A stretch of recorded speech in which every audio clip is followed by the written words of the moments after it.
नमस्कार बच्चों, वीडियो इस टेली मंडी से मैं डॉक्टर मेनका यादव। हम पढ़ रहे हैं chemical effects of electric current, chapter 13 class 8th science का। अभी तक हम पढ़ चुके हैं कि केमिकल इफेक्ट एक्चुअली क्या होता है, और ये छोटे छोटे डेफिनेशंस, जैसे कंडक्टर क्या होते हैं। कंडक्टर वो होते हैं जिसमें से करंट फ्लो होती है, उसी को कंडक्टर बोलते हैं। इंसुलेटर जिसमें से करंट फ्लो नहीं होती है। इलेक्ट्रोलाइट क्या होते हैं? इलेक्ट्रोलाइट वो होते हैं जो कि इलेक्ट्रिसिटी कंडक्ट करते हैं जब उसको पानी में मिलाते हैं, जैसे कि sodium chloride, sodium hydroxide. Ions क्या होते हैं? आयन होता है एक पार्टिकल या फिर ग्रुप ऑफ पार्टिकल्स जिसमें कुछ चार्ज होता है, उसको हम आयन बोलते हैं। फिर आता है इलेक्ट्रोलाइसिस। इलेक्ट्रोलाइसिस क्या होते हैं? The decomposition of an electrolyte with the help of electricity, इसी को हम इलेक्ट्रोलाइसिस बोलते हैं। सेल क्या होता है? सेल बैटरी को बोलते हैं। यहाँ पर सेल बैटरी का है, बायोलॉजी में सेल आपकी कोशिका को बोलते हैं। ठीक है, ये जो होता है बैटरी, इसको ही सेल बोलते हैं। Conductivity in liquids. So liquids में भी कंडक्टिविटी होती है। हम पढ़ चुके हैं कि डिस्टिल वाटर होता है, उसकी कंडक्टिविटी बहुत कम होती है, रेजिस्टेंस बहुत हाई होता है। लेकिन जो टैप वाटर होता है उसमें बहुत सारी चीज़ें मिली हुई होती हैं, इसीलिए उसकी कंडक्टिविटी ज़्यादा होती है। इसके अलावा हम पढ़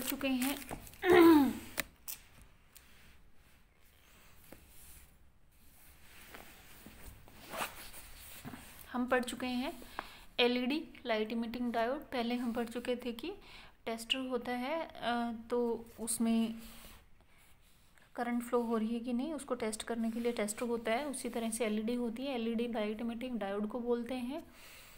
और मैग्नेटिक कैंपास, जो कि ये मैग्नेटिक कैंपास होता है, इसके डायरेक्शन हमेशा नॉर्थ साउथ डायरेक्शन को बताती है। इसका north pole north direction of the earth बताता है, south pole south direction of the earth बताता है। एलईडी बहुत सारे कलर्स की होती हैं, और इसमें एक बड़ा लीड होता है, जो लॉन्गर होता है वो पॉजिटिव होता है, और छोटा वाला नेगेटिव वाला होता है। अब आगे ये टाइम टू आंसर वाले आशा है आप सबने कर लिए होंगे, नहीं किए हैं तो आप इनको कर लें। Chemical effects of electric current. अब हम पढ़ते हैं chemical effects of electric current. When electric current is passed through solution or liquids which conduct electricity, chemical changes are seen in them. जब भी आप इलेक्ट्रिक करंट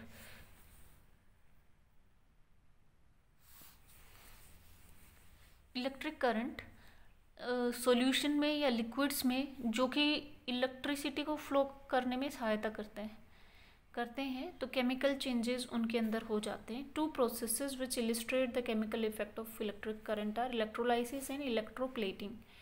दो चीज़ें हैं जिससे केमिकल इफेक्ट ऑफ इलेक्ट्रिसिटी आप देख सकते हैं। पहला है इलेक्ट्रोलाइसिस, दूसरा है इलेक्ट्रोप्लेटिंग। इलेक्ट्रोलाइटिंग क्या है, इलेक्ट्रोलाइसिस क्या है?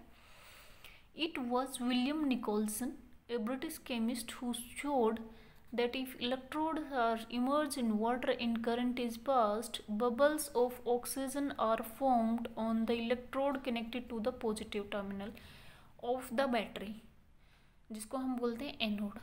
Hydrogen gas bubbles are formed on the electrode connected to the negative terminal of the battery, cathode. तो बैटरी जो होती है उसके दो टर्मिनल होते हैं, एक पॉजिटिव और एक नेगेटिव। पॉजिटिव मतलब बड़ा वाला, नेगेटिव मतलब छोटा वाला।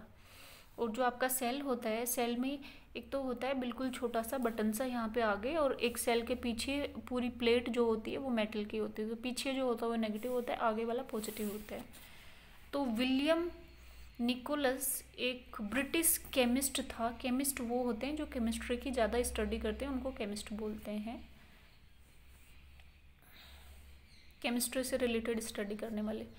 तो उसने ये देखा, जब आप इलेक्ट्रोड्स को पानी में इमर्ज करते हैं और इसके अंदर से करंट प्रवाहित करवाते हैं, करंट का फ्लो अगर होता है, तो ऑक्सीजन के बबल्स तो बनते हैं पॉजिटिव टर्मिनल पर, जिसको कि एनोड बोलते हैं, और जो नेगेटिव टर्मिनल है उस पर हाइड्रोजन के बबल्स बनते हैं, जिसको हम कैथोड बोलते हैं।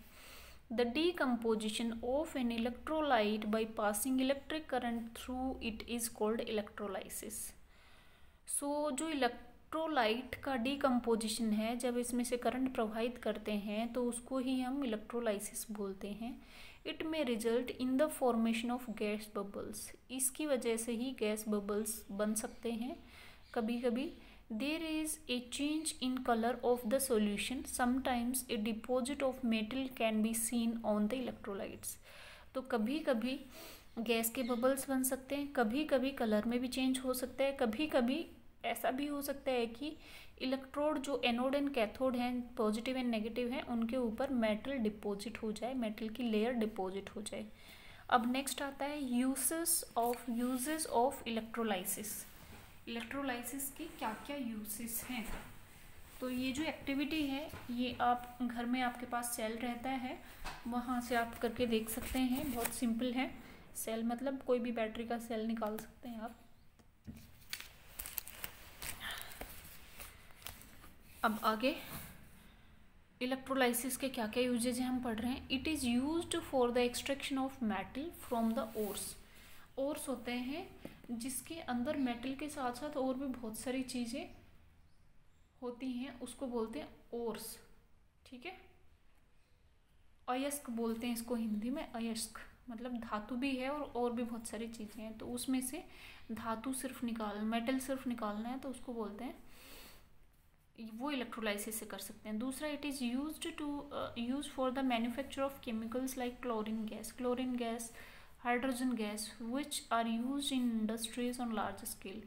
Chlorine gas, hydrogen gas industry में बहुत लार्ज स्केल में यूज़ में आती है, तो इनको बनाने में भी इलेक्ट्रोलाइसिस यूज़ करते हैं। It is used for refining metals, electrolytic refining. Metals like zinc, copper, silver are refined using this process. So metals को रिफाइन करने में जैसे जिंक, कॉपर, सिल्वर, इन सब के लिए भी काम में आता है। It is used for electroplating के भी काम में आता है। अब इलेक्ट्रोप्लेटिंग क्या है वो अब हम पढ़ते हैं। You have seen jewellery that looks like gold but it cost is much less than that of gold. आपने कई बार ऐसी ज्वेलरी देखी है जो गोल्ड जैसी दिखती है लेकिन गोल्ड से बहुत सस्ती होती है। However when it is used repeatedly, its gold coating wears off after some time and the surface of the metal below the coating is exposed. तो होता क्या है, आपने देखा है कई बार जो चांदी की ज्वेलरी, चांदी के हार पर सोने का पानी फिरवा लेते हैं तो वो गोल्ड जैसा दिखने लगता है। तो जब उसको बार बार यूज़ करते हैं तो ऊपर की जो गोल्ड प्लेट होती है, गोल्ड प्लेटिंग होती है, वो उड़ जाता है और उसको एक्सपोज होने की वजह से उड़ जाती है और नीचे जो था मेन चीज़ वो हमें दिखाई देने लगती है। ठीक है, electroplating is the process of depositing a thin layer of any superior metal over an object with the help of electric current. So electroplating क्या है? प्लेटिंग का मतलब ऊपर से जमाना, तो डिपॉजिट करते हैं इसमें thin layer of any superior metal, कोई जो ज़्यादा अच्छा मेटल है उसकी बहुत पतली लेयर हम किसी ऑब्जेक्ट के ऊपर with the help of electric current deposit करते हैं, उसी को हम बोलते हैं इलेक्ट्रोप्लेटिंग। जैसे चांदी है, चांदी के ऊपर सोने की परत चढ़ानी है, सोने का झोल जिसको आप बोल सकते हैं, तो वो क्या, किसका एग्जाम्पल है? इलेक्ट्रोप्लेटिंग का। किसकी सहायता से करते हैं? इलेक्ट्रिक करंट प्रोवाइड करवा के इलेक्ट्रोलाइसिस की सहायता से कर सकते हैं। The object to be electroplated is always made the cathode। जिस पर आपको परत चढ़ानी है, इलेक्ट्रोप्लेटेड करना है, उसको क्या बनाते हैं? कैथोड यानी नेगेटिव। जैसे चांदी पर सोना चढ़ाना है तो चांदी को नेगेटिव टर्मिनल पर रखेंगे। While the object used for coating is made the anode। सोने की परत चढ़ानी है तो सोने को क्या बनाएंगे? पॉजिटिव यानी anode. The electrolyte used is always the soluble salt of metal that is used to coat the article। जो बीच में जो लिक्विड होता है वो क्या होता है? सोल्यूबल सॉल्ट होता है उस मेटल का, जो कि ऑब्जेक्ट को कोट करने के काम में आता है। Let us perform an activity to observe. तो ये आप घर पर कर देख सकते हैं। इफ़ यू आर इंटरेस्टेड और चीज़ें अवेलेबल हैं तो आप इसको घर पे करके देख सकते हैं इस एक्टिविटी को। और इसी के साथ ही ये चैप्टर आपका ख़त्म हो चुका है, applications of electroplating. So electroplating की ये एप्लीकेशंस हैं।